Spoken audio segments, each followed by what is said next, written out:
Good morning, everybody, and it is another Friday after an airing of Project Runway. Last night we had episode 4, and I have to say, while there were certainly a lot of dubious-looking looks on that runway, the designers did a really great job considering how constrained they were. They were constrained by the fact that they had to make a dress. They were constrained by the fact that they had to use red. They were constrained by the fact that in some manner or form they had to use the Campbell branding. Remember, it's the Campbell Address Your Heart campaign program that's behind all of this. And those are a lot of constraints. Plus, they're constrained by time. I don't really think that the budget of $100 offered them many constraints, and also it's the same for everybody, so that never troubles me, really. And we did see a lot of cheap and cheerful fabrics on that runway, I will say that. So, I don't really know where to start. I hope you're reading my blog on mylifetime.com. I confine my remarks, though, really to issues having to do with the work that walks the runway at the end, because as you know, I don't see it move until it hits the runway. And we have two, generally, pre-shows before Michael and Nina and Heidi see the work. So I see it a total of 3 times walking, and I wish, if I could have a dream and have it come true, it would be that I could see the clothes walking at some midpoint in the development of the designer's work, because it makes such a difference for me. Not only the movement, but more particularly the proportions of the garments, whether it's one or whether it's separates, and the proportions on their model. It makes all the difference in the world. Not that I'm going to swoop in and start doing a fitting, that's not what I would ever intend to do, but to get the designers to look very critically and objectively at their work on the actual person. I only see it static on the dress form. It's very, very limiting. But I'm not going to see it on the models, having to do with lots of issues, one being the fact that I'm not part of Models on the Runway, and so I'm not on camera with the models, other than in a peripheral manner when I'm getting them out of the workroom to go down to the runway. So at any rate, I have to say I was delighted, thrilled that Amy and Mila and Maya, that the 3 of them were up there for the top look.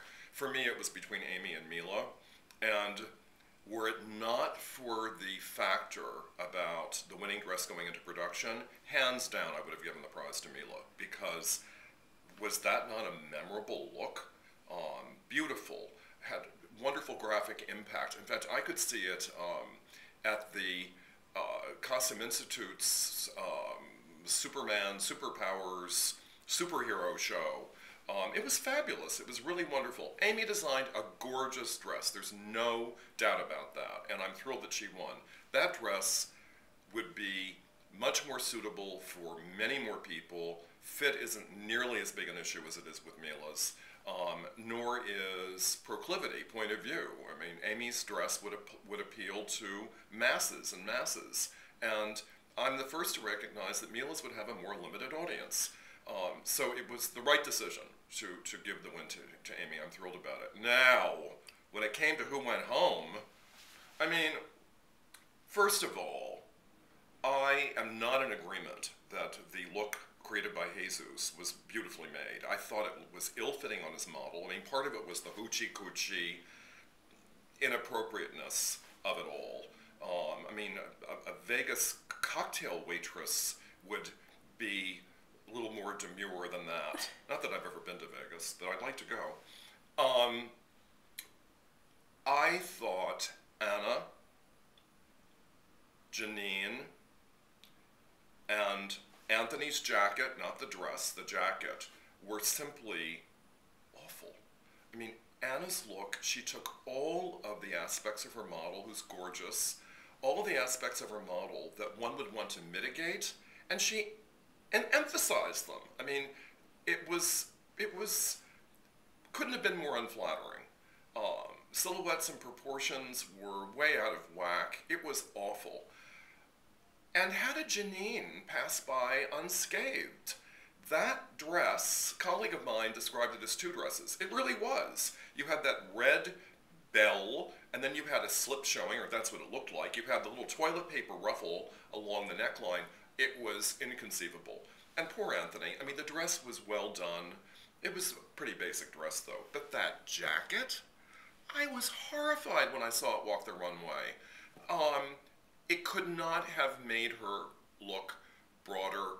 Tisha was his model. I felt bad for her. I wanted to shout, take the jacket off. Perplexing, to say the least. Speaking of shouting, I will confide in all of you. I watched the show, of course, I have to.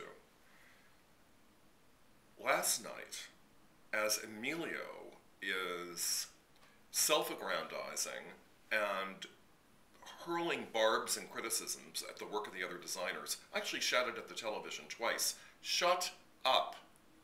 Not quite like that, though. You're getting the nice version. And then look what he presented on the runway. Could that have been more basic? Could that have been more... I mean, I was flabbergasted by it all. I thought, it looks like it's going to a beach, not to a red carpet event.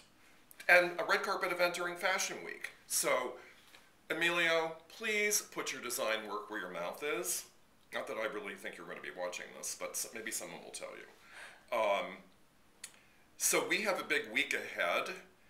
The designers arrive on Sunday for Fashion Week, just 2 days from now, and I'm so eager to see them and catch up with them. And then we have our big Bryant Park show on Friday the 12th.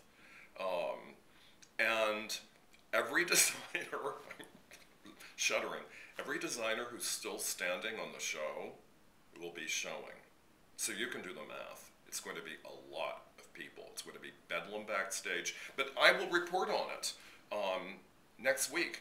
What I plan on doing is